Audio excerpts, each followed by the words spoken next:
big bowl. They have that big bowl, and everything that you don't want to like throw away, but you want to use later, it kind of goes into that bowl. And that's what ancillary services rule is. It's the extra other stuff. And specifically today, what we're talking about are assistive devices, and you bill that under code OR380, and assistive technology, which is billed under code OR321. We'll also sort of be talking about personal emergency response systems, which is OR528. So those are kind of the three codes that we're really talking about today when we're thinking about what kind of ancillary services, what part of the ancillary services rule we're talking about. So really, we're talking about today assistive devices, assistive technology. And these are things, and I gave you some pictures here, these are things that help an individual more independently accomplish an assessed need. Assessed needs are identified in the functional needs assessment. That's things like the ONA, the CNA, the ANA, the CIS, the SNAP. Those are functional needs assessments. And it doesn't mean that people might not have another need for like well-being, right? That's a huge need for all of us, but we can't use assistive devices or assistive technology for that. We're really looking at how can we help an individual be more independent in achieving assessed needs, ADLs, IADLs, health-related tasks. Health-related tasks are things that can be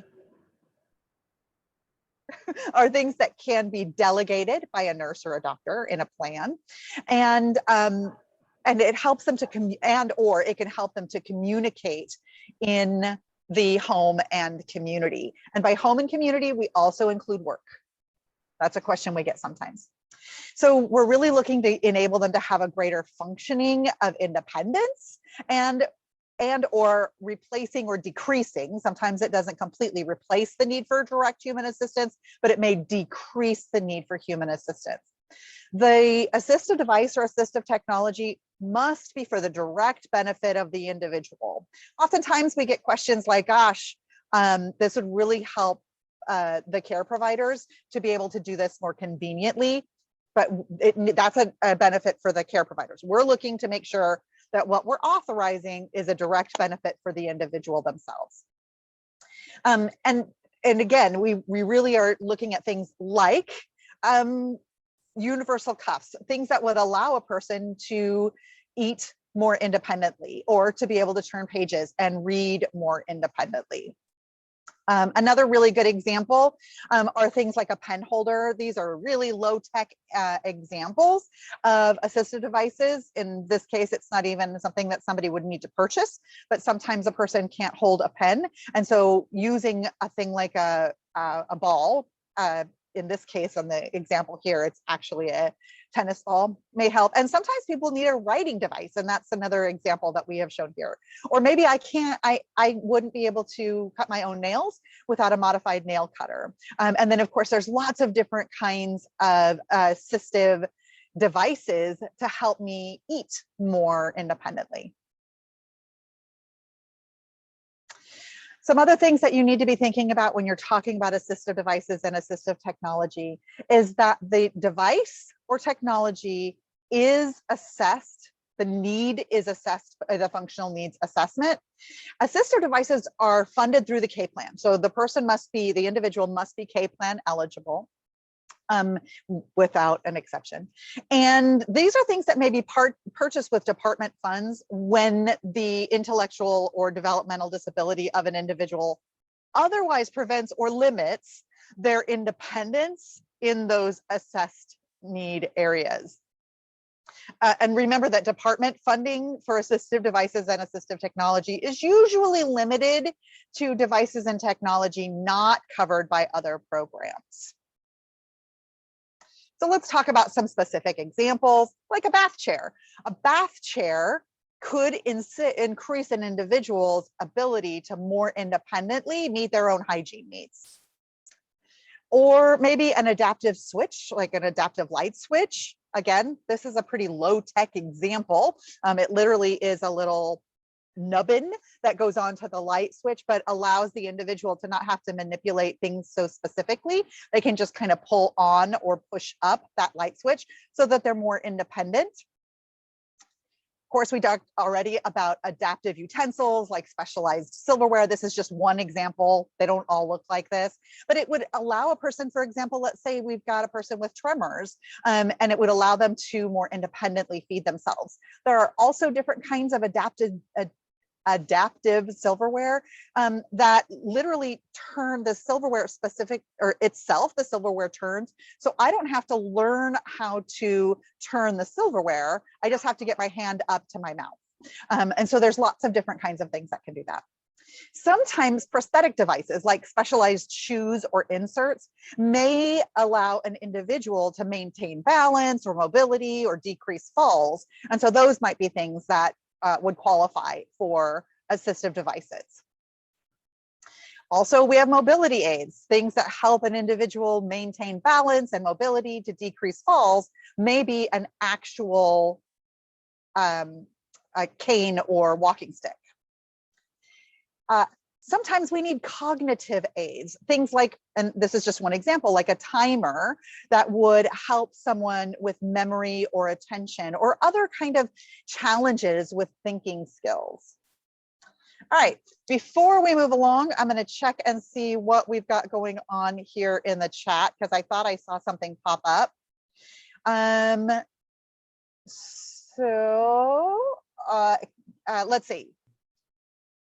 All right, Lillian is asking, what if a person needs a fully electronic bed so they can independently reposition themselves, for example, due to cerebral palsy, if they're limited and a piece of electronic equipment would allow them to be more independent in positioning. So that could be another example, Lillian, of an assistive device or assistive technology. That could absolutely be an example of what is available to a person to help them reposition. We will be talking in a minute about how to decide if it's ODDS funding that pays for these things or if it's a medical need and the medical card should pay for them. And I hope everybody is watching, not just listening, because I just use big air quotes in should. ODDS funding should be used to support individuals. And we also, as part of good case management, should be making sure that we're looking at other places to ensure that funding is not available elsewhere. But we'll get into all of that. But Lillian, yes, absolutely. A bed could be an example of an assistive device. All right, I'm not seeing any other questions. So let's have some fun. Let's go back and have some fun here. Okay, so in a second, you should be seeing on your screen an opportunity to participate in a fun game. And what I'm asking for you to do is simply either go to, like, open up a new web page and go to polev.com/kcollins, or let me get rid of these. There we go, that'll help. polev.com/kcollins602, or you can grab your trusty phone and text your answers to 37607. And as you do that, we'll start to create a word cloud of some of the most commonly requested assistive devices and assistive technology. So I'll give everybody a couple of minutes to figure this out. Literally pick up your phone. Oh, thank you, Caitlin. Or click on the link that Caitlin just put in the chat. And it'll kind of give us an example, an idea. And I'm going to do it myself. Clothing, compression clothing, that's good. Weighted blankets, that's another good one. Shower chairs. Proloquo is another really good one. Swings, car seats, communication devices. Absolutely. Bathrooms. I'm not sure what that, I missed that one. Bars sometimes could be, absolutely. Looks like communication devices, lots of people. So if you chat, if you type it in the chat, it's not going to show up here on our word cloud. So less chat, more All right. All right. So thank you for playing a fun little game. And you can kind of see that really what we're looking at are a lot of things. And let's spend a moment kind of looking at these things. So blankets, and I think that's weighted blankets, although it came across as two separate things. Weighted blankets are really something we see often. Tablets, we call tablets, really it's an augmentative communication device. Compression clothing, chewies, or what we call chewable or jewelry. Often bars, sometimes I think with bars you're looking for stabilization, and usually that's a home modification. In fact, grab bars are almost always a home modification. The way you know the difference between assistive technology and an assistive device is ask yourself two questions. Is it attached to the home, and or is it weight bearing? And if you answer yes to either of those things, it's a home modification. Okay, so we also see swings. When a swing is safe to be freestanding, then it might be an assistive device. If the swing is not freestanding, and it needs to be attached to the home, then it's a home modification. So Melinda asks, what about a cane? Isn't a cane weight bearing? Yes, but it is not attached to the home. So there will be things that are not attached to the home, but might be weight bearing, like a wheelchair, for example. Obviously, if you're sitting in a wheelchair, that's weight bearing, but it's an assistive device. Katie asks, or Kat asks, would a tracking device for an individual who wanders count as assistive technology if wandering is a safety concern? And Kat, the answer to that is, yeah, it could be when it meets all of the other requirements in rule and in the expenditure guidelines. And we'll go through all of those. Tony asks, he says, look, you mentioned bath chairs earlier. Does that not fall under specialized medical equipment, or would that better to be funded under ancillary? So OR 380 is the correct code. We interchangeably use those terms, assistive devices and specialized medical equipment. It's the same code. Lisa asks about adaptive strollers, and Lisa, we'll talk about why adaptive strollers don't qualify as an assistive device. So good job reading our mind. Kirsten, yes. I had a question from Katie earlier, but we were just getting into this poll, but I wanted to go back to it. And I think it's just a clarification around when you were mentioning kind of the bundled services that residential is currently, and just to clarify that assistive technology is available to folks that live in residential settings. Yeah, yes, absolutely. Assistive devices and assistive technology, these services are available to individuals regardless of where they choose to receive their services. At home, in a supported living, in a foster setting, in a 24-hour residential setting, these services are available to them anywhere.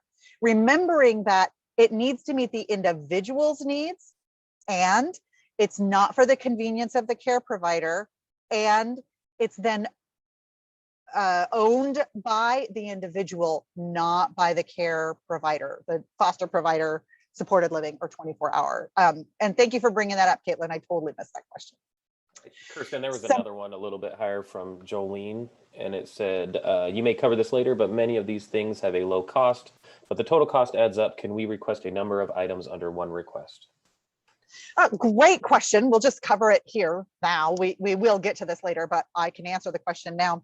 So you have a specific, in every service, case managers, services coordinators, personal agents, you'll have a specific amount that you can spend on one item and cumulatively for one code. So you're going to want to make sure you authorize each item, even if it's $5, right? Although I can't imagine, well, yeah, some jewelry might be $5 if you wanted to just purchase one thing. So you're going to authorize that separately and make sure that you're not going over the cumulative amount. And when you go over the cumulative amount, then you need to request an exception. And when requesting an exception, we still need to know what specifically it is that you're requesting and why. For example, the assessed need for a swing is going to be different, or might be different, than the assessed need for compression clothing. And so we would want to make sure that the requests come through connected to, rather than in one group, the requests comes through connected to the assessed need. We have a question. We have a hand up from Micah. Micah, do you want to go ahead and unmute, and then we can answer the next couple questions that are in the chat?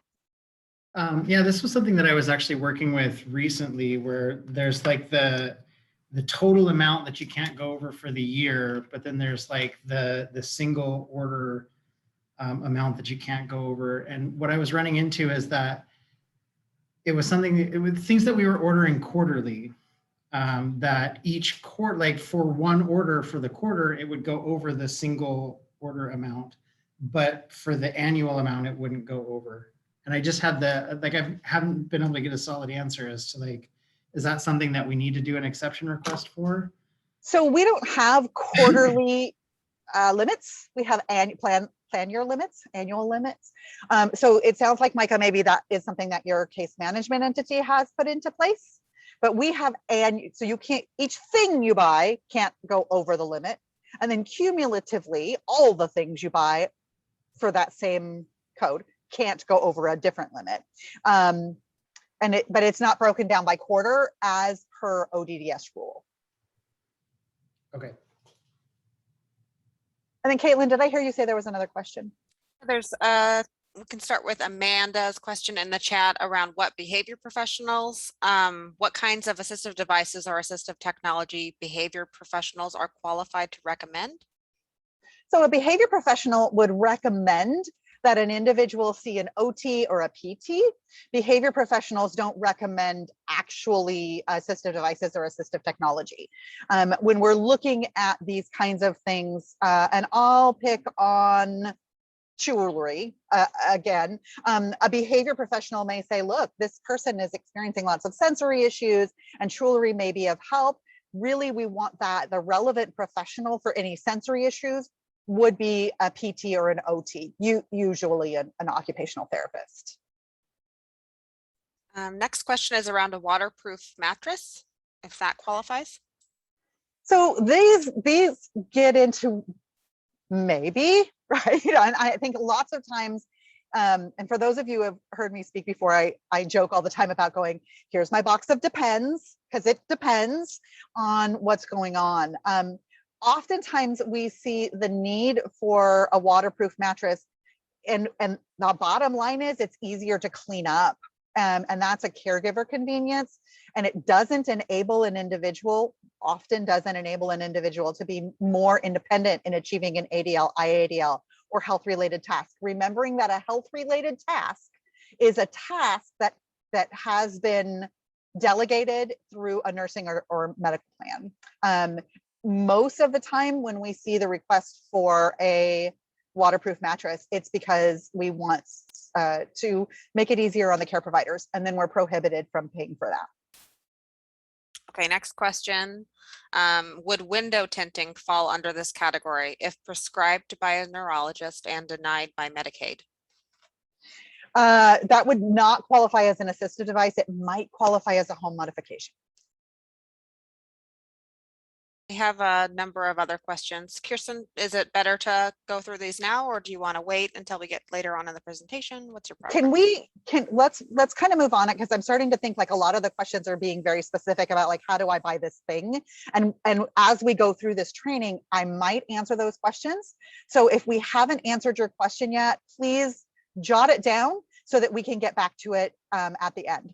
But I think that the process we're going to go through next might really help people to go, oh, this is, for example, a Hoyer is a Hoyer assistive device. Yes. Do we pay for it? Probably not. So let's kind of go through that process, and then we'll come back to the rest of the questions. Okay, so we'll come back. Rachel Nail, you are the last question that hasn't been answered yet. So we will start with you if by the end of the presentation or a little bit further down, we haven't gotten to that yet. All right, let me go back to my presentation, which is here. Okay. So let's talk a little bit about assistive devices and technology exclusions. And I'm just gonna say the next few slides feel like Kirsten is saying no, no, no, no. no, no, nah. And I just want to acknowledge that up front, that it's going to feel like that as we go through this. So we cannot reimburse an individual for expenses related to an assistive device. There's no reimbursement. Just know that right up front, almost across the board, there's no reimbursement. We're prohibited from using public funds to reimburse.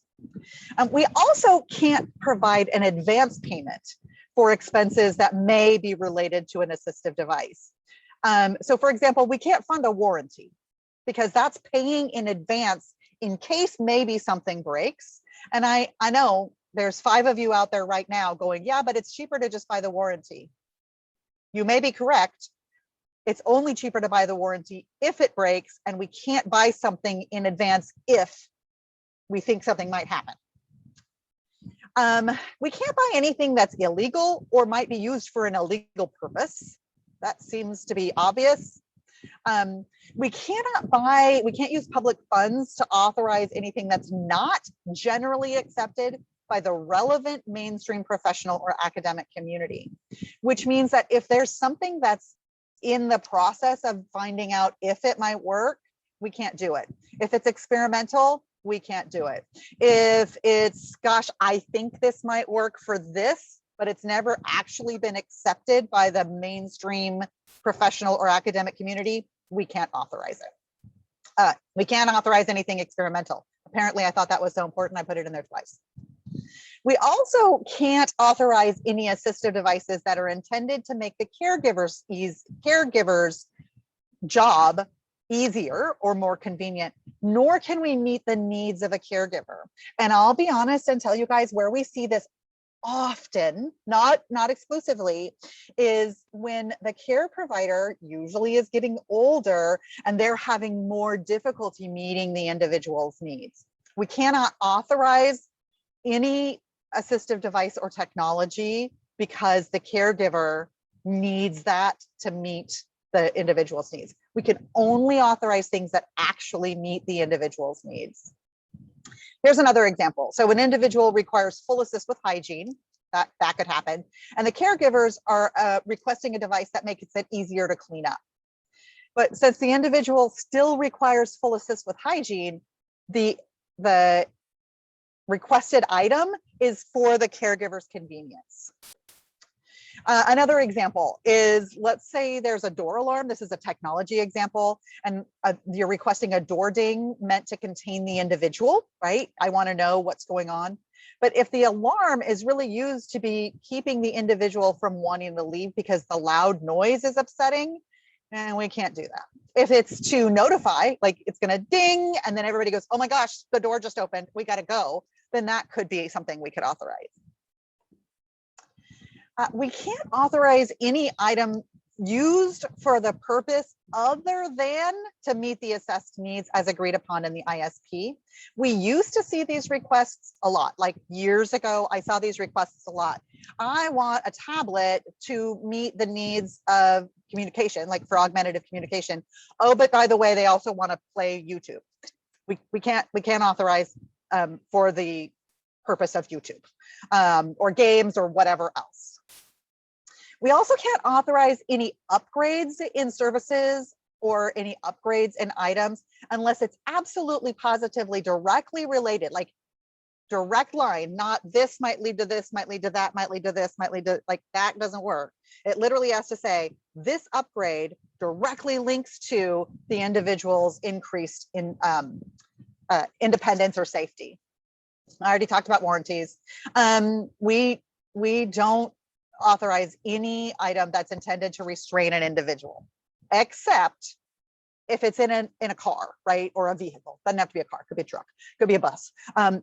Because those are already legally required restraints. So for example, if my seatbelt doesn't fit across me, or I need a harness rather than a seatbelt, then those are things that we could approve, even though they are technically restraints.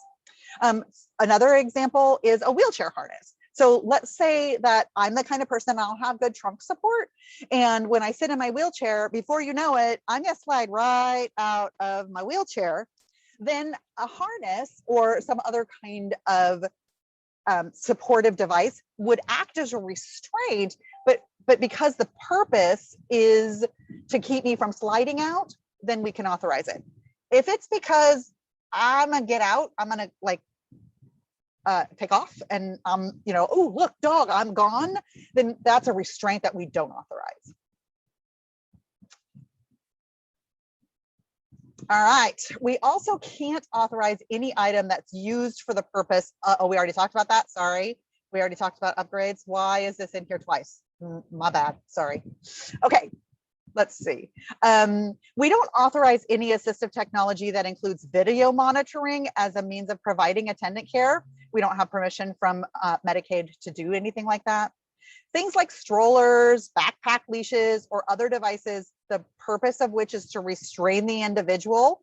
Those are all for caregiver convenience, and they're excluded. We don't authorize strollers or backpack leashes.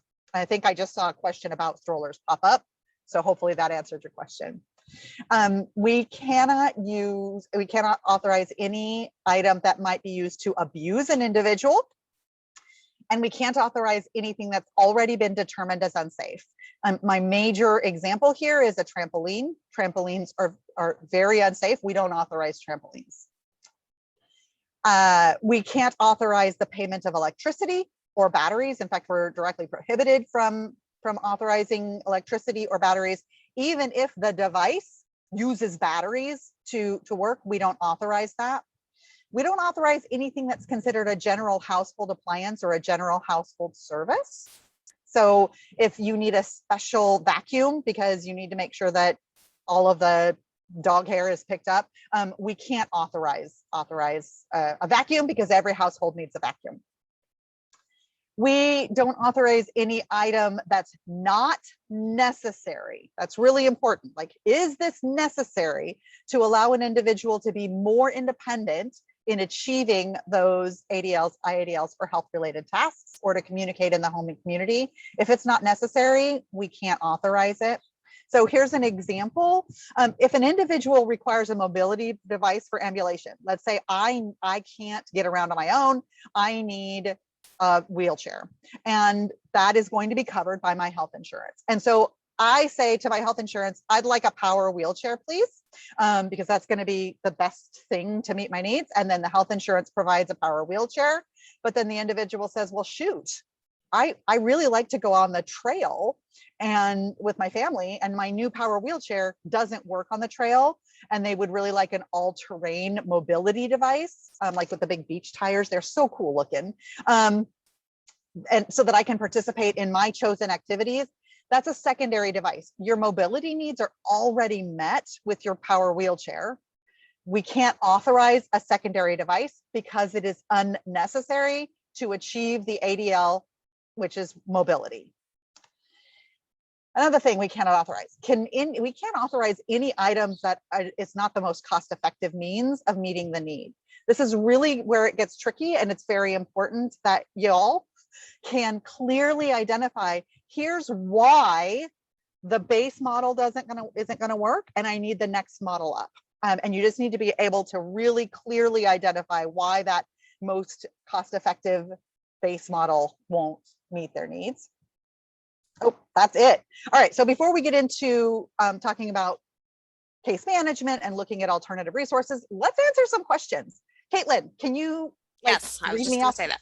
Yeah. So we'll go back up to Rachel's question from earlier. What if a person is not connected to an occupational therapist or physical therapist for the jewelry? So what if they don't have that specialist in their life?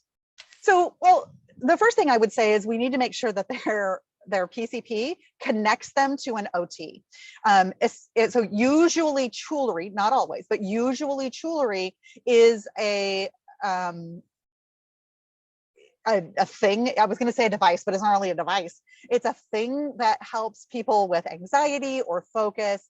And we need that to be identified by an occupational therapist to really identify, like, do we have this figured out?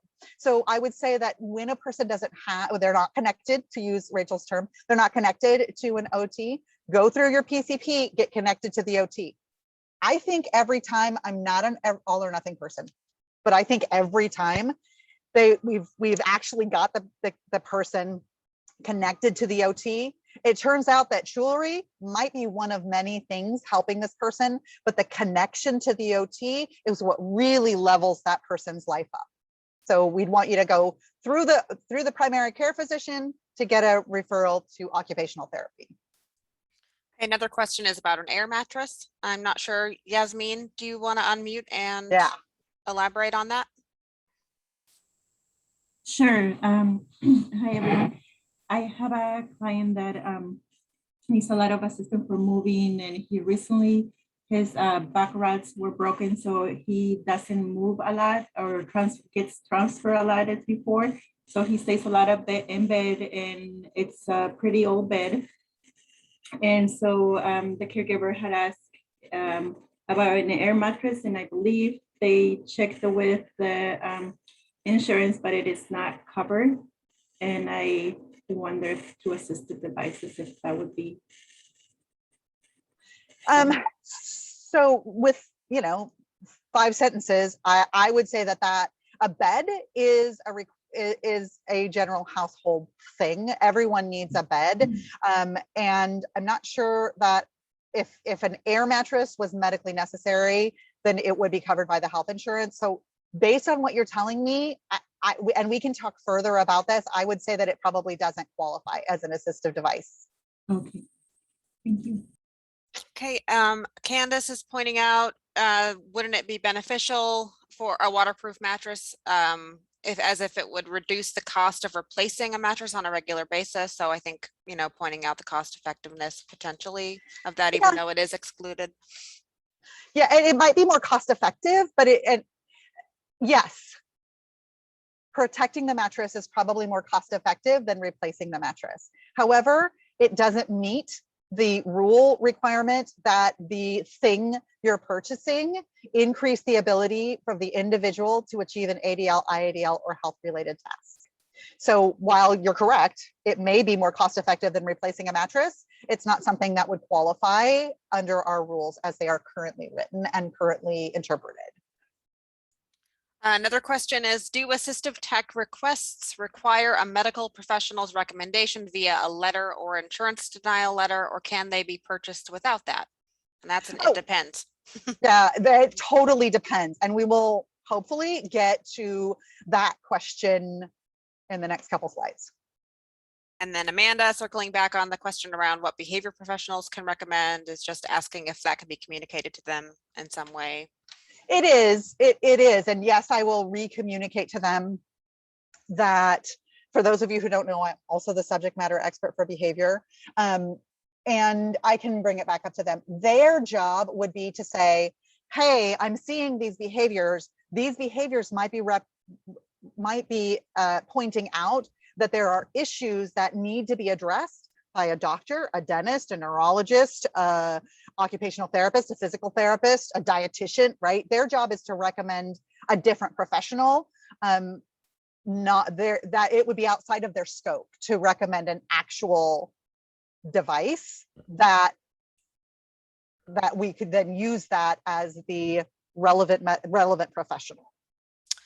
Next question is, I think, about the caregiver convenience issue. This question is, what if a care provider has their own qualifying disability and requires something per ADA?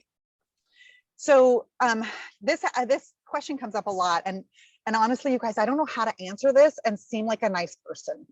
And it's our job in case managing, right? Not talking about the job of managing the case is to focus on the individual at the top of the page, and the individual's needs is what we're doing. So if a care provider has their own needs, then that should go through the care provider's need fulfilling process. But when we're really looking at an individual, if the individual is, an individual can only choose care providers who are knowledgeable, skilled, and have the ability to meet the needs. And we can't then augment a paid care provider, paid or unpaid care provider's needs, because it's already incumbent upon the care provider to have the knowledge, skills, and abilities to fulfill that role. And I know that it doesn't feel good for me to say those words, because I, like all of you, want to look at this in a really holistic way and say, how can I support all y'all, right? And that's what I want to do. And we have to look just at the individual's needs. Okay, the next question is around authorizing something that would allow a person to participate in their care more symbolically, but not substantially. And the example given is a tool to help a person clean themselves after toileting, even if a caregiver still has to ultimately double check and do that task again. Yeah, so the very first question you just answered, but the very first question you should ask yourself is, does this assist the individual, this thing that you want to authorize, help the individual to be more independent in the participation in an ADL, IADL, or health-related task? It doesn't say they have to be all the way independent. It just says, can they be more independent? And so you just answered your own question. And I think that in answering that, again, all of this is with a giant caveat, because I get like 5 sentences to make an opinion. It sounds like, yeah, that could be something that you could authorize. Lillian had a question about fences, but that was answered as those that would be environmental safety modifications. Let's see, Tara, I'm not sure how to pronounce your name, is asking about freestanding swings.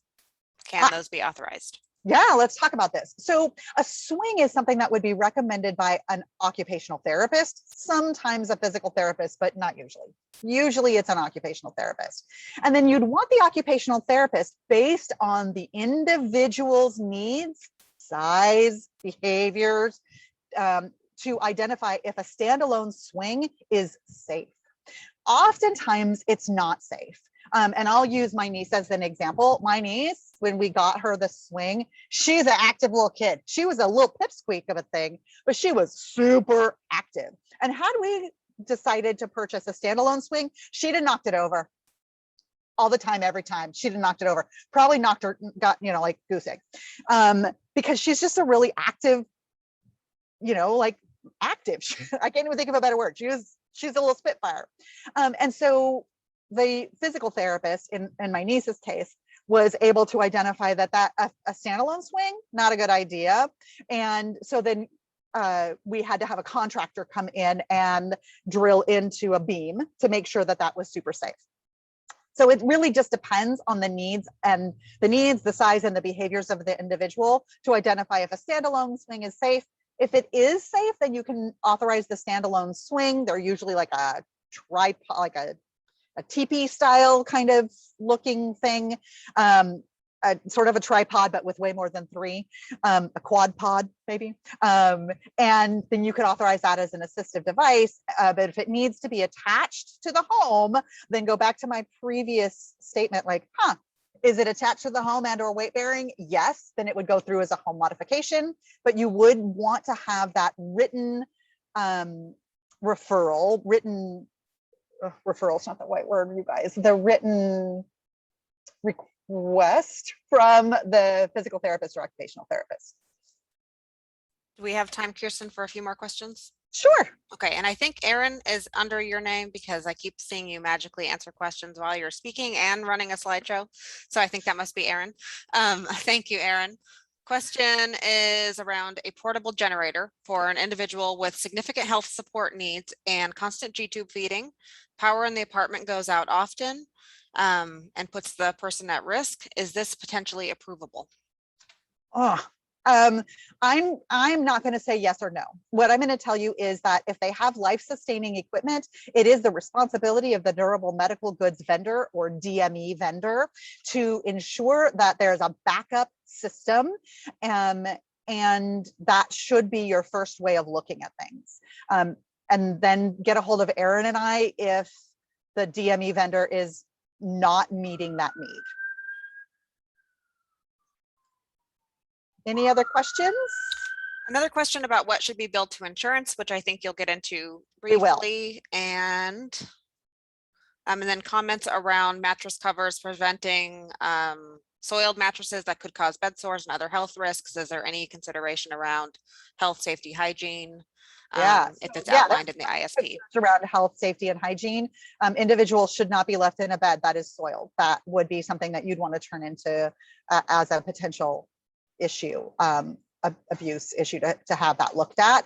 But again, our goal isn't to pay for things to keep an individual from being in a neglectful situation. It is the responsibility of the care providers to make sure that that gets cleaned up. All right. Oh, can you read me the question that just popped in about central air? That's directly prohibited. So CIS had installed central air into one of my individual's homes. Her medical equipment basically counters the AC. So they had a second portable AC in her room to cool it down, but it broke. Is that something we can cover? All right, so let me just start here. We are directly prohibited from central heating and air. I don't know how that got through, but before anybody reads that and thinks, oh good, I can get somebody a whole house air conditioning system, we're directly prohibited. That should never have happened and can't ever happen again. When an individual needs a personal air cooling device under the circumstances you just brought up, that's a good situation to say, yeah, let's see if we can get an air cooling device to keep this individual's room at a reasonable temperature.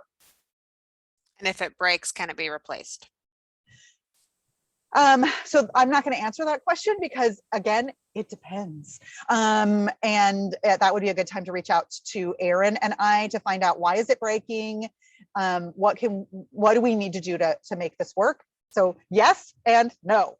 So call us or email us and we'll help you figure that out with all of the information we need to be able to make an actual decision on that. Okay. One more question in the chat and then we'll get to Katie, who has her hand up. Okay. This is around Lysol wipes for infection control. Yeah. So I'm assuming the question is, can we buy them? And the answer is, if this is meeting an identified assessed need, not because the house is dirty and I need to clean it. And so that's the first thing, is it meeting an identified assessed need? And we also want to make sure that we're only purchasing that which is is over what the household already needs. So let me use an example. If I used Lysol wipes in my home, let's say I used like to clean a 4-bedroom, 3-bath home, I need 1 tube container of Lysol wipes a month. But because my kiddo has special needs, there's something that, let's say he's got a G tube, right? And so I need 2 now to meet this need. We wouldn't authorize 2 tubes of Lysol wipes. They're not tubes, containers of Lysol wipes. We'd authorize 1 because one of them is for general household use. And then I see Katie's hand up. Yeah, I just want to circle back really quick to the behavior consultant piece and recommendations. And so there are so many behavior consultants out there who do a really good job and they completely recognize sensory items and how those help manage challenging behavior. And having been a behavior consultant, you can see this. So it seemed like a barrier for a family, for a client, to say there's a behavior consultant that can recommend this, but now you have to go through all these steps to get an OT. For the OT then to say the same thing. So in what instance can we count a behavior professional as the person that can recommend an item? Almost never.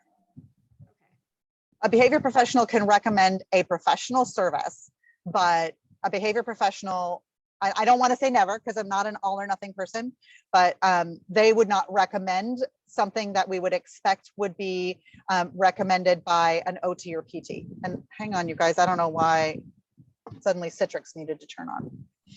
All right, so let's kind of go on through with the presentation. All right, so let's talk about alternate resources. Our rules say that you need to look at case managers, services coordinators, and physical therapists, services coordinators and personal agents really need to be looking at alternate resources. Just as part of good case management, what can natural resources provide? Is this a requirement? No. Do we ever look at mom and dad and say, you could afford this, you should do it? No. Should it be part of what you talk about? Yes. ABLE accounts are specifically intended to be used for things like when you read what an ABLE account is, like the second or third bullet is to purchase these things. Again, are we saying, look, you have $1,000 in your ABLE account, you have to? No. Are we saying that this should be part of case management? Yes. But The Public Utilities Commission is a great place to look. Oftentimes we have people who are looking for an iPad. Yes. We almost never fund iPads, but the Public Utilities Commission might be able to give you an iPad. So definitely look there. Also, there are lots of charitable and or philanthropic organizations that do these kinds of things. We had talked a little bit earlier, I had used the example of an all-terrain mobility, not vehicle, but an all-terrain mobility device. There's a whole charitable organization that provides these to you. So make sure that you're thinking really broadly when you're talking about needs and not just thinking like, how can I get this to qualify as an assistive device? Think broadly. Any questions about the use of alternative resources in case management conversations?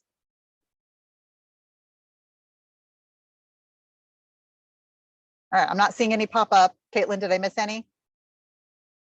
No, there's a couple other questions about things we've discussed earlier in the chat that we can see when we have time. Okay. All right, so now let's talk about a NOPA. We're going to go back to, I don't like saying no. Nobody does. Nobody gets into this kind of work for the great hours, the easy paperwork, and the high pay. That's not what we get into this for. We get into this to serve people and to help people live their best, most inclusive lives. And sometimes we have to say, we don't pay for this. So it is your job as a services coordinator or personal agent to issue a notice of planned action when the requested item doesn't meet rule, or if it doesn't adhere to the expenditure guidelines, or if it doesn't help the individual be more independent in achieving an ADL, IADL, or health-related task. Also, if it's outside the parameters of ODDS services, and for those of you who know me, I always use the baby hippo example, like people can ask for whatever they need or whatever they want. An individual can come to y'all and say, I need a baby hippo. That is outside the parameters of ODDS services. So it would be your responsibility to NOPA these things, given if any of these 3 bullets apply, we would anticipate that you would NOPA that. They still have the right to come back and say, I want somebody else to look at this. That's fine. But this is when we're asking you to provide the NOPA. Any questions around NOPAs?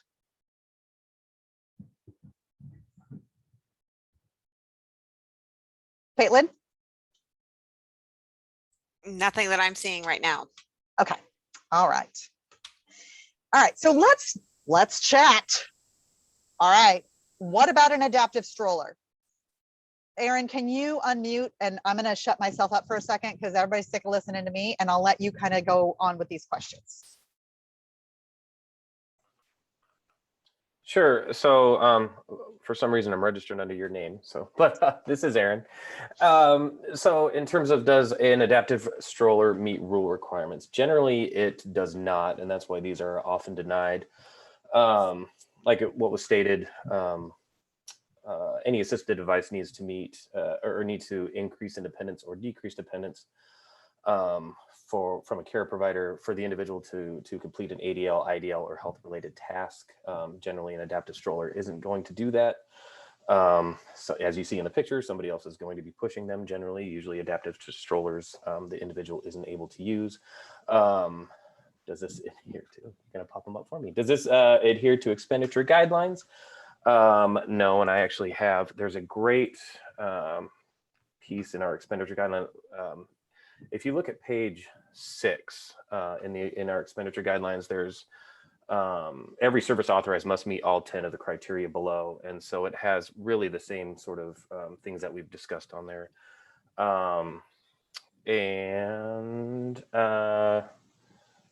Again, it doesn't enable the individual to be more independent in an ADL, IDL health-related task. And I actually have a NOPA pulled up for one of these that I've done for an adaptive stroller. So generally when we see adaptive strollers, it's also being used as a secondary device because they already have a wheelchair, but you know, they want to be able to take them out, take the individual out in other situations or other locations, other environments. While it would be nice to be able to take the child hiking or something like that, that's not what we would consider an ADL, IDL, or health-related task. So we would not consider that to be cost-effective. Yeah, and actually Chrissy just put in the chat, which is over here, actually, she just put in the chat a great resource. So any questions around adaptive strollers?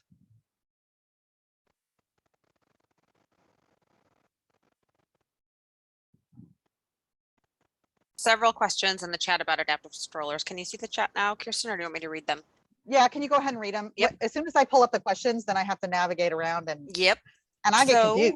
One question is, what about a request for a stroller to enhance community participation and outings due to physical and health impairments? Yeah, that's a great question. And we covered this at the beginning. We're looking at these 3 questions. And the third question is what you need to ask yourself. Is community participation an assessed ADL, IADL, or health related task? No. Is it a fantastic important thing? Yes. Should you, as a good case manager, help the individual find a way to fund this? Absolutely. But it can't be through, it doesn't qualify as an assisted device because it does not enable the individual to be more independent in meeting an ADL, IADL, or health related task. Next question is around children who get tired easily and how an adaptive stroller would allow them to access their community more fully. So I think this is similar.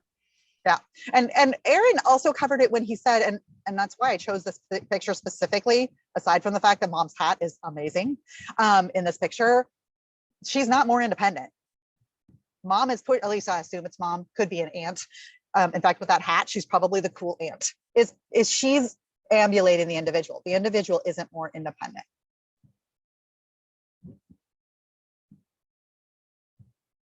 And then finally, what if the child doesn't have a wheelchair or an adaptive stroller, or an adaptive stroller is the primary means of mobility for a child that is fully dependent for mobility? So then they don't have one. Yeah, the mobility needs would first need to be met, and that would be through their health insurance provider. All health insurance providers will meet the mobility needs of an individual. Right, and it might not be through a stroller, but they'll work with the healthcare professionals to find a means to meet their mobility needs. Yes. So it might not be what the parent wants. Right. All right, so let's talk about, and by let's, I mean Aaron again. Can you talk about an adaptive bicycle?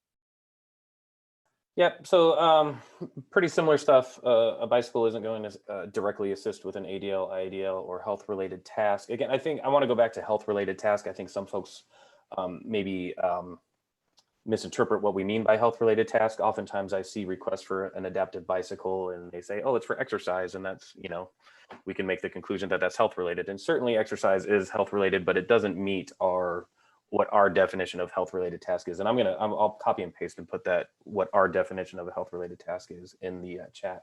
Yeah, but, and by R, do you mean that ODDS made this I'm up? sorry, the federal definition of a health-related task. Yeah. And the other piece with an adaptive bicycle, we have in our rule that states we do not pay for toys or outdoor play equipment. We consider an adaptive bicycle a toy or outdoor play equipment. And again, generally, if there's a mobility need, then they need to work with their healthcare professionals to find a device that will be covered through insurance, like a wheelchair. Hey, Aaron, what if I would like a bicycle as my primary means of transportation? We do not pay for transportation. We do not pay for the primary piece of transportation. Yeah. All right, any other questions about adaptive bicycles?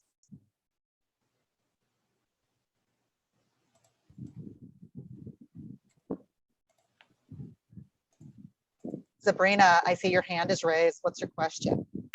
So my question is, what if the bicycle decreases the need for an exception for cab fare to get him to and from employment?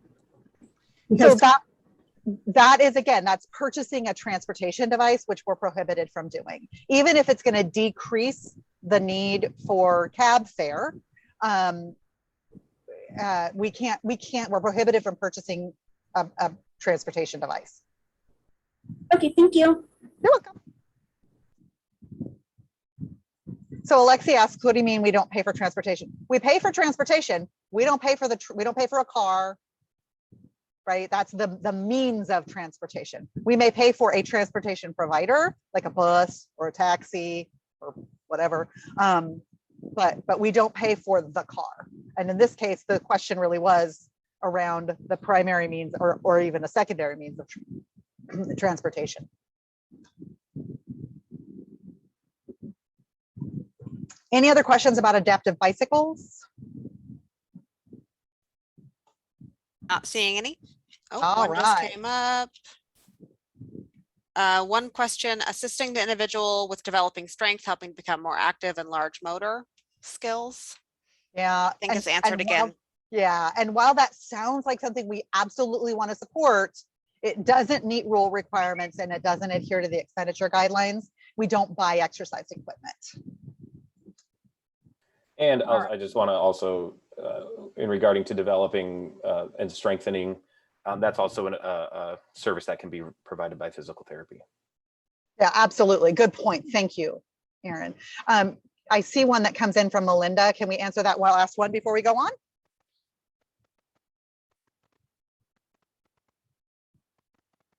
Caitlin, can you read that Yep, one? Erin, the question is, what if a person is assessed as having reduced behaviors from nature exposure, but needs a mobility device to access it, such as a person who is prescribed nature time by their behavior specialist?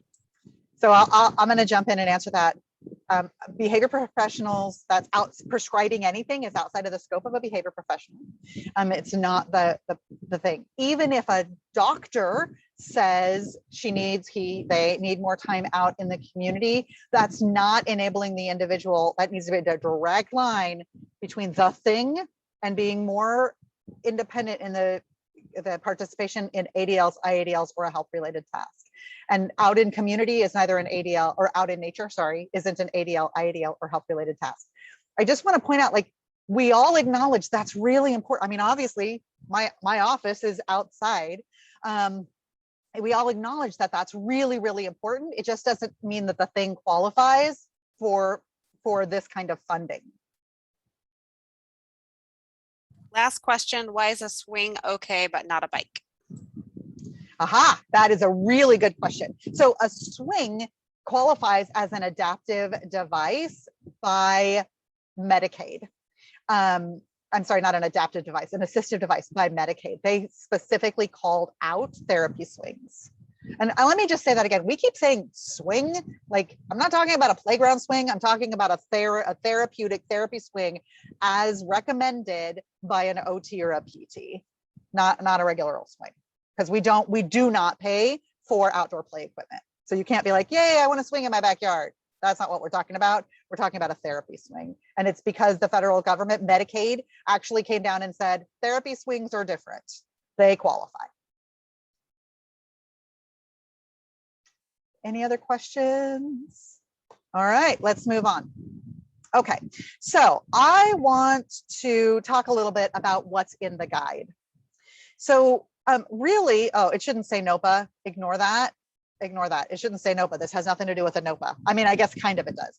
But this graph, which is in the back end, it's in the appendix of your guide to assistive devices and assistive technology. You can walk right through this graph and it'll help you know, yes or no, can I fund this? And I'm not going to go through each individual piece because we'll be here all day and all y'all will be completely bored. But really what I want to do is show you how to use this. So, and it's very pedantic, right? I jokingly said, if my dad can look at this and figure it out, my dad was a bank manager, vice president of a bank.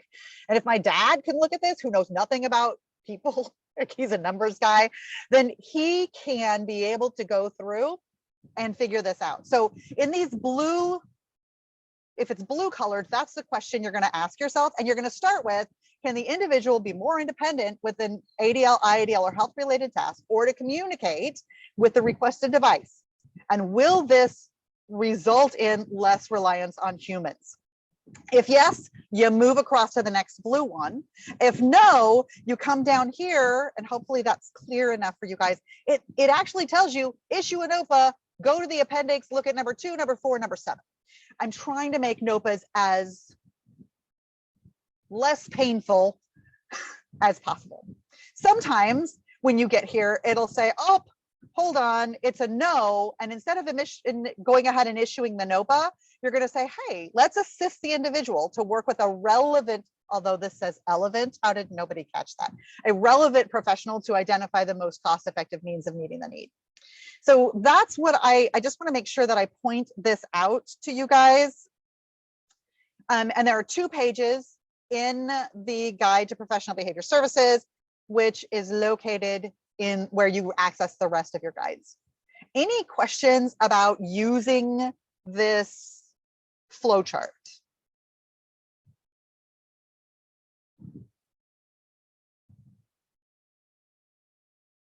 Okay. I'm assuming you guys have seen it and used it. If you haven't seen it, I urge you to pay a little attention to it. Looking at it like this on your screen probably looks incredibly, not probably, looks incredibly overwhelming. And again, it's not about a NOPA. That's my bad. I should have gotten rid of the header. This is really about how do I help an individual get what they need? All right, let's talk a little bit about documentation needs. Oh, Misty asks me, go ahead. We have 2 questions, actually. One that came to me just a second before Misty's. And this question is a NOPA needed every time we can't purchase something? You guys, I just told you I hated saying no, but in this case, I hate saying yes. So the bottom line is, if somebody asks for something and you can't give that thing to them within 40, is it 45 days? 90 days? I should know this. There's a specific time frame, and it like flew out of my head, and I don't remember what the time frame is. 45. Then yes, thank you. Was that you, Shaylis? Yeah. Yes, thank you. As soon as I said the words 45, I was like, no, that's wrong. So if you can't get the thing that they're asking for to them within 45 days, you get to issue a NOPA. And that's why I tried to create this flow chart in a way that would make it the least painful. It's still not easy to be able to say, here's why we can't fund this for you this way. Please note that I didn't say you can't have this thing. What I said was, we can't use this funding source to get you what you're asking for. Then we as a case management community come together and we think and we chew and we figure it out. Like, how can we get what they're asking for? So I usually hate saying no, but in this case, I hated saying yes. You need to issue a NOPA. And can after an individual receives the NOPA, they have the right to say, I want somebody else to look at this. Are you sure? That can still happen too. Okay, sorry, Caitlin. And Misty's question is really just, what's the difference between just asking generally what is covered and what's not? Does that require an OPA versus specifically requesting something or being told that the thing that they need for themselves personally is not covered? Boy, that's a perfect question. Who was that? Was that Misty? That was Misty, and then Catherine Woolley also kind of piggybacked on that same question. So I love the way you worded the question. So one question is, can we talk about whether or not this can be funded this way? Another question is, can you get this thing for me? And if the question really is, can we talk about whether or not this can be funded? That's a conversation, and you don't have to NOPA that conversation. If it's, I want this thing, can you authorize this thing for me? Then that's, if the answer is no, then that would be a notice of planned action. Was there another question, Caitlin? Nope. All right. Okay, so now let's talk a little bit about documentation.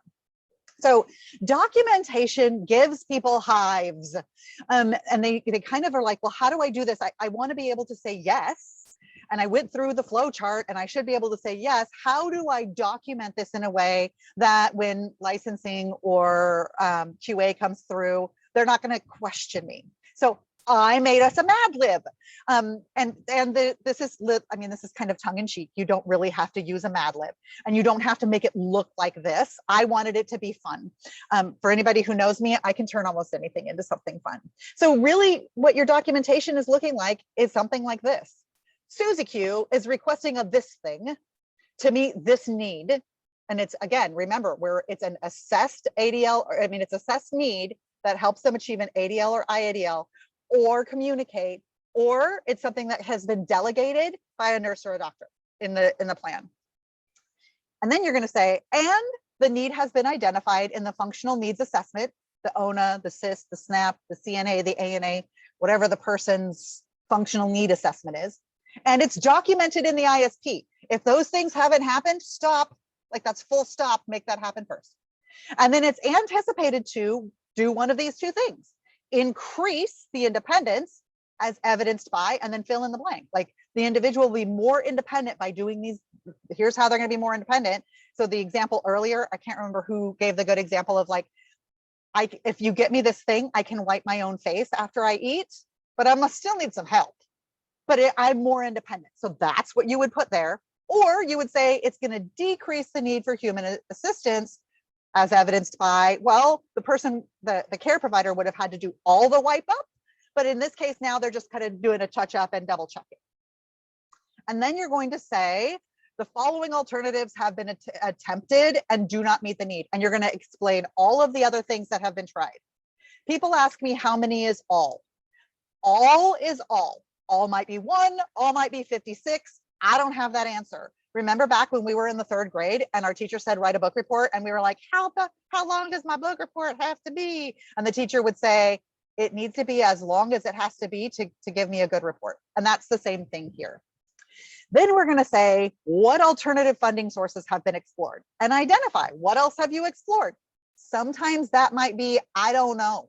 I don't have anything else. Usually when it's, I don't know, that's a good time to reach out to our case management community and be like, help, help. This person wants a baby rhinoceros. Is there a baby rhinoceros adoption agency that we can look at? And I use baby rhinoceros, understanding nobody really wants a baby rhinoceros. And then you want to make sure that at least one of the following is documented. You have a denial from the health insurance provider, and we'll get into that a little deeper in a second. You have, or you have a written notification, like you've received something from the health insurance provider saying this is not a DME, which stands for durable medical equipment. And therefore it's not even a covered item. So you might get that in writing, get it in writing. Or it might be a thing that's already in the guide, and that list of things continues to grow. And if it's already listed in the guide as a thing that that you don't need a denial for, then you're just going to say in your documentation, this thing, jewelry is one example, chewables, it's listed in the guide. I don't need to have a denial. And then you're going to say this research, whatever, like fill in the blank, demonstrates that the requested item is the most cost-effective means of meeting the need. All right. Some folks are asking if this is something that is in the guide or somewhere else. Nope, it's right there in the guide. It's there for you to play with.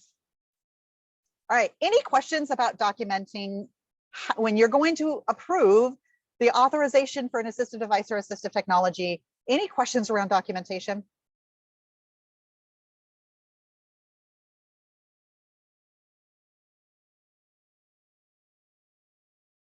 I'm assuming that's a no.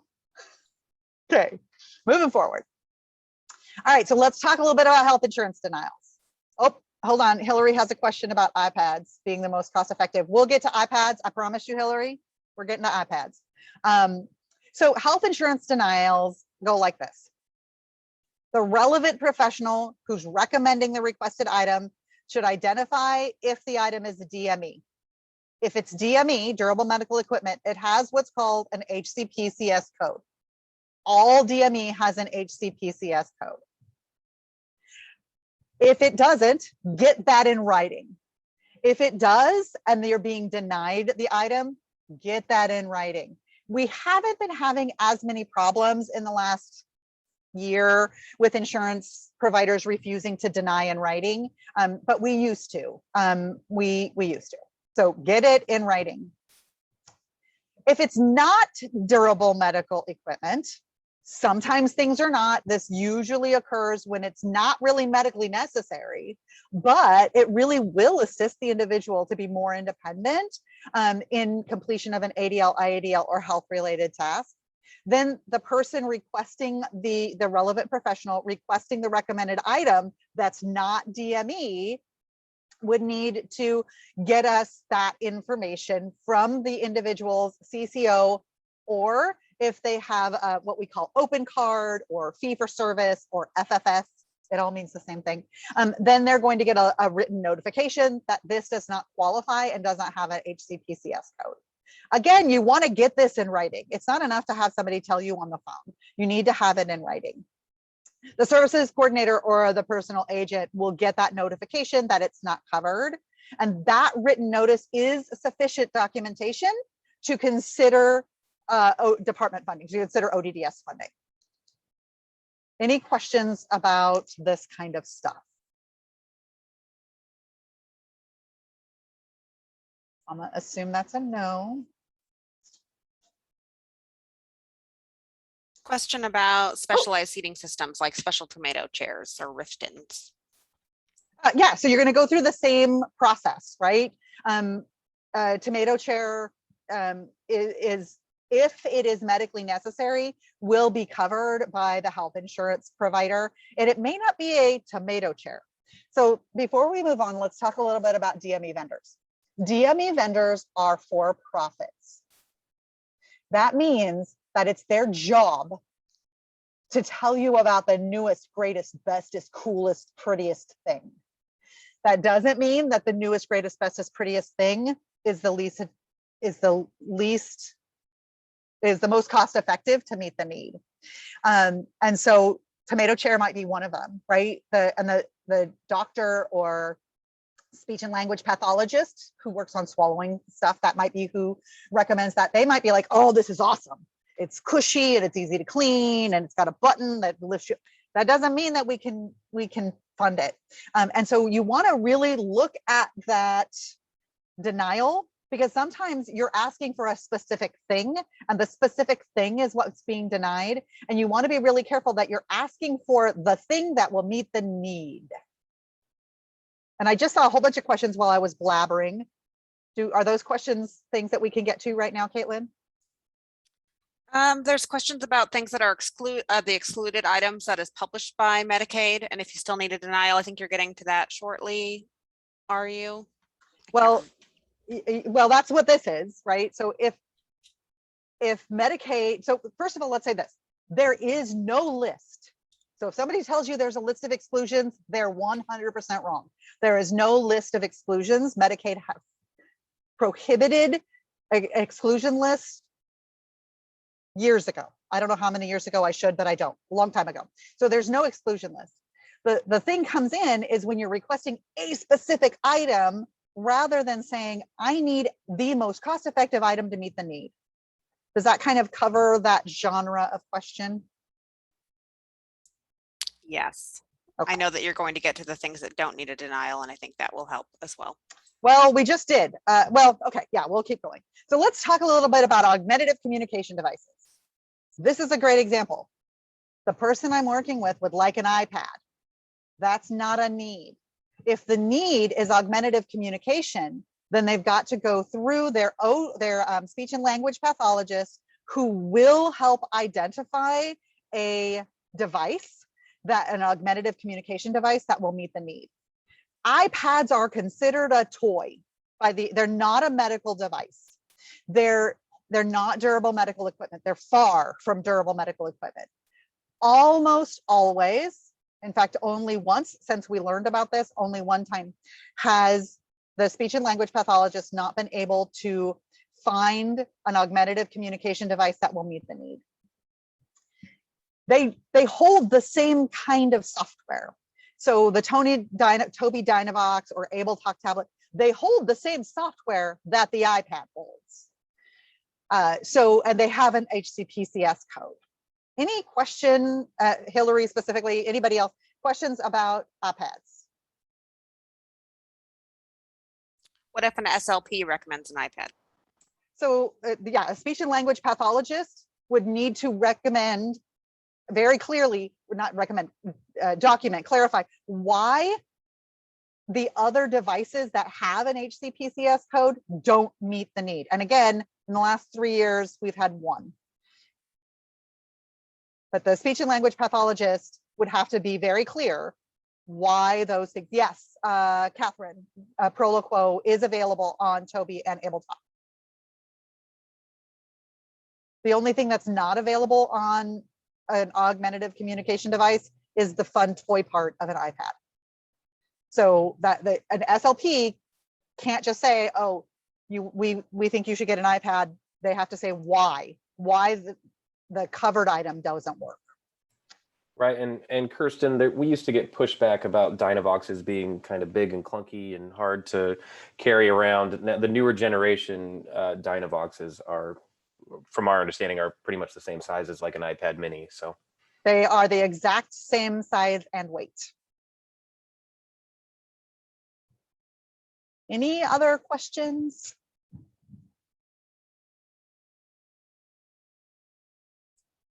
You're good. Okay. All right. So the services coordinator and personal agent need to help the individual work with a speech and language pathologist to determine which augmentative communication device will meet the assessed need. Usually, not usually, sometimes what we get is people say, oh, but there's an SLP at school and the school uses this and therefore they want to use this. And if the SLP can't follow this process and make a recommendation of durable medical equipment, then go to the individual's primary care physician, ask for a referral to a speech and language pathologist or speech therapist. Those things can sometimes be interchangeable. All right, let's talk about the stuff that doesn't need a denial. This doesn't mean no action is required. It means you don't actually even need to go through the insurance provider. You don't need to get a denial on any of the things listed on your screen. We change these twice a year, not change. We add to this about twice a year. Currently, some adaptive car seats don't require a denial. If the adaptive car seat is required because of a medical need, in other words, trunk support, then almost always the health insurance should pay for that. If the health insurance is recommending something, if the car seat clinic is recommending a specific car seat and the health insurance is denying it, it might be because the car seat clinic is requesting an item that is not the most cost effective. Adaptive utensils, we've talked about, they're not DME. You don't need to get a denial for those. Cleaning supplies, we've also talked about, don't need a denial. GPS tracking devices, when they meet the rest of the requirements as outlined in that flow chart, they're not DME, so you don't need to get a denial. Headphones, again, all of these, when they meet the rest of that flow chart, don't need a denial. Medication dispensers, oral sensory devices, that's our term for chewlery, for things I chew on. Padding, again, if it's attached to the house, then it's a home modification, not an assistive device. Phones, sometimes people use a phone as a GPS type device. Door alarms, door dings, sensory manipulatives, that would be things like I can't think of any example. Sensory manipulatives, therapy or sensory swings, weighted blankets, and wipes, personal wipes. Somebody is asking, Josie is asking, can car seats be approved through the K plan for behavior related needs? Yes, when they may be, when you go, there are several car seat clinics that can be, you can go through, reach out to Aaron or I and we'll help direct you in the right way. And when it is behavior related, those are the ones that do not need the insurance denials. Yeah. Did any other questions come through about the no denial needed list? Questions, many questions, but they're kind of slightly off that topic. One is about how, do you want me to get into those or do you want? Okay. Yeah, go ahead. How to make a request through a CCO for a customer whose primary care provider, or yes, their doctor is not responding to requests for an insurance denial for a personal emergency response system. So the need continues to be unmet. So then we can't, my recommendation is that you reach out to Aaron and I for assistance if necessary, but also reaching out to the primary care physician. And if necessary, if you're just getting ghosted, file a complaint against the primary care physician for not meeting the individual's needs. Questions around a person has the equipment they need, but they need their providers to be trained on how to use it. So training, so providers are required to have the knowledge, skills, and abilities necessary to use the equipment to support the individual. If it's something like a speech and language pathologist, OT, or a PT are making the recommendation, the care provider should go to the recommending physician or recommending relevant professional and say, we really need to know how to safely and appropriately use that. You still need a professional recommendation, even if there is no denial needed?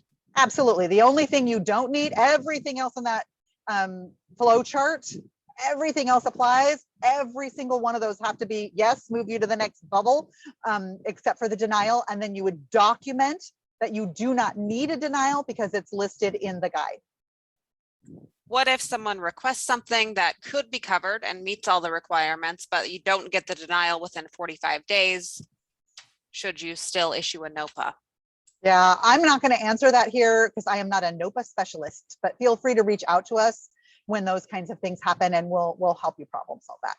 And I would say, looking at the time, any question, we have about 2 minutes left, so we can let Kirsten wrap up, and then additional questions can be emailed. There's quite a large group today, so we might not get to all of these. All right, well, I have wrapped up. So we'll answer some questions. And while we're answering questions, I'm going to go ahead and make sure that, there we go. I'm going to go ahead and make sure that you know who your subject matter experts are. While you had to listen to me all day, I'm not the only subject matter expert. Erin amazingly handles all about the exceptions questions. If you have rule questions or clarifications, I'm your girl. So we have quite a few minutes left, right? I don't actually have. I think you only have about 1 minute left. Oh, all right. So any questions that are hanging out there, feel free to email to me or Erin or both of us. And we want to be able to answer your questions. I see lots of questions coming through or popping through, and I see the word band modification. That wasn't the focus of today's talk, or home modifications, also not the focus of today's talk, but you can reach out to me and I will absolutely do my very best to answer those kind of questions. And you can shoot me an email.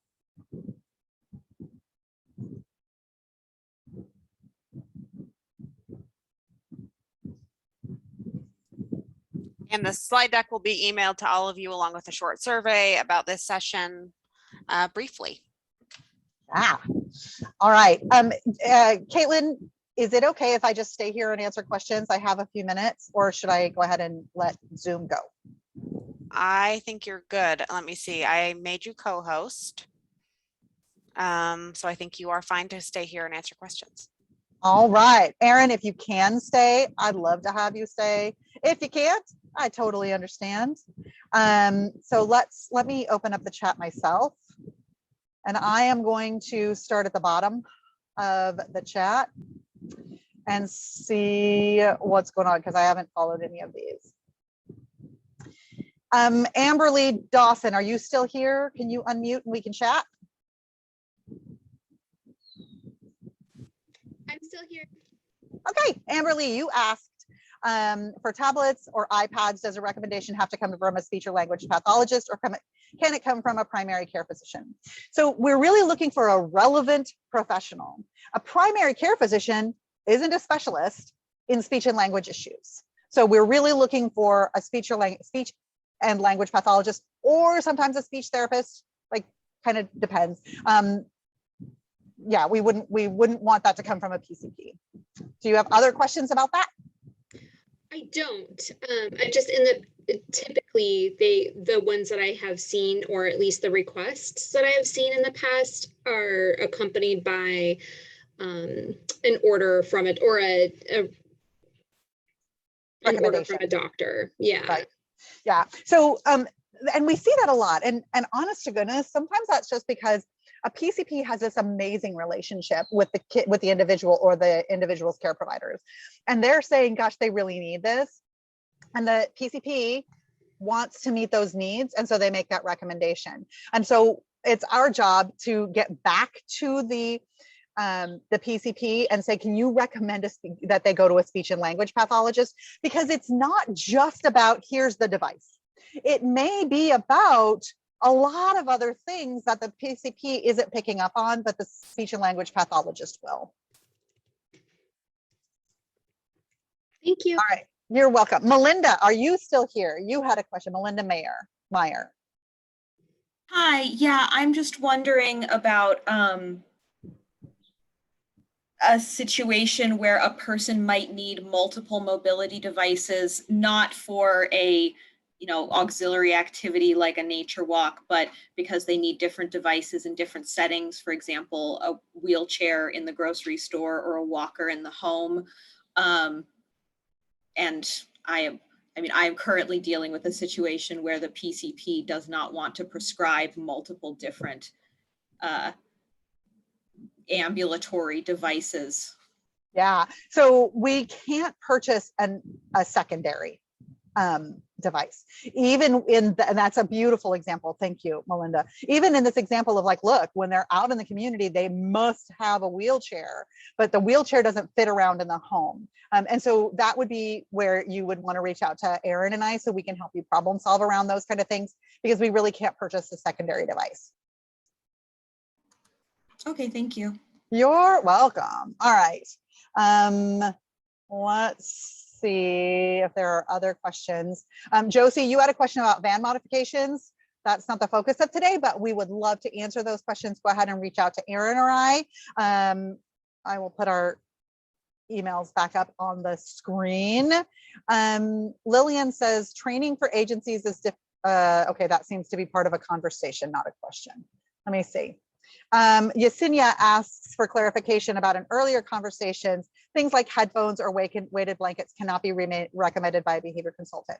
So behavior consultants can recommend, in this case, probably an occupational therapist, because what they're seeing might be related to sensory activities, but simply saying, go ahead and give them headphones and a weighted blanket would be missing the point. We really want them to go to that OT and work with the OT. And then the OT might say, look, in and amongst all the other things that we're going to be doing, headphones and a weighted blanket might be good, but a behavior consultant wouldn't be they're not a relevant professional for sensory issues. Faith asks if weighted blankets can be purchased for both adults and children. Sure, absolutely. Yeah. There's the same process applies. And just because you turn 18 and you're a grown-up doesn't mean that a weighted blanket wouldn't be useful. What if someone, Abby asks, what if someone requests an item that meets rule and can be covered? Oh, we already covered that. And what does the requested seat must identify by the centers to assure that the individual maintains safe positioning mean? Oh, so an occupational therapist may say, look, they need a seat to maintain safe positioning. That would be a medical need and almost always will be covered by the health insurance provider. All right, I think I've gotten through all the questions that were out there. Can you, who's left, raise your hand? I have 5 minutes before I have to say goodbye. Catherine asks if an adaptive car seat exceeds the $1,200 limit, do you have to do an exceptions request? Yes, you do. Exceptions requests, we get those, I don't know, all the time. Erin gets them once a month at least. Twice a month. Twice a month. Any hands raised?